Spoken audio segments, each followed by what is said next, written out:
Yeah, Dr. Yar Adua, two things before I move to Dr. Ram, for example. Right. How do they benefit when we have accountability and transparency in our government, in our countries? How do they benefit when we have good governance in our country, for example? It's not their country. In fact, Right.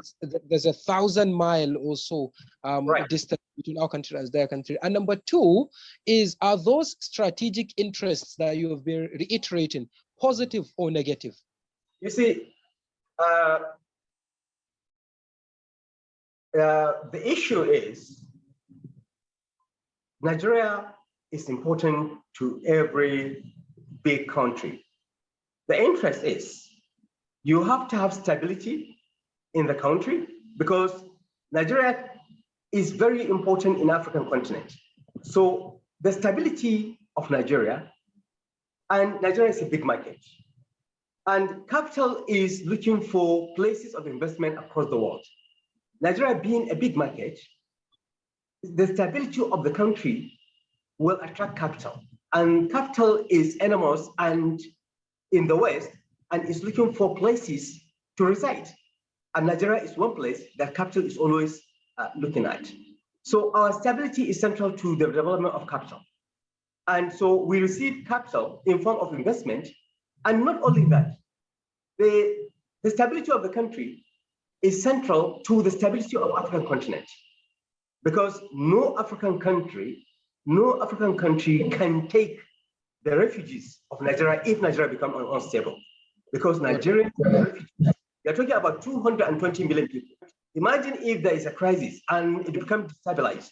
Now, the migration of Nigerians out of Nigeria to different parts of the world is going to be a major problem to the world.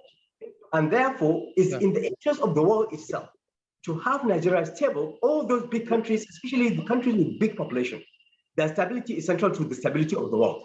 Therefore, like India, for example, China, for example, Nigeria, Indonesia, all these big countries with big population, their stability is central to the stability of the world.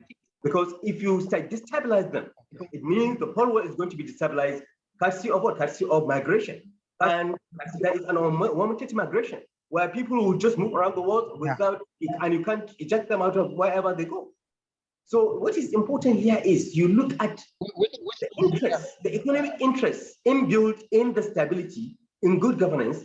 Once you have good governance, you have stability, then you have stable, fertile ground for investment. And the West has enormous resources to invest. And that's where the market is. You cannot compare a country of 220 million with that of maybe a country with 3 million population. So these big countries like Nigeria, they are ready-made market. And you are talking about a country with a burgeoning youth population.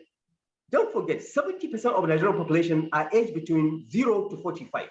And this is a very virile and very vital population as far as the world is concerned.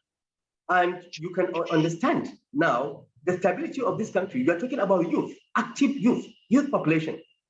So look at now, what is the 70% of 220 million? You are talking about almost 80 million people, youth. This is huge.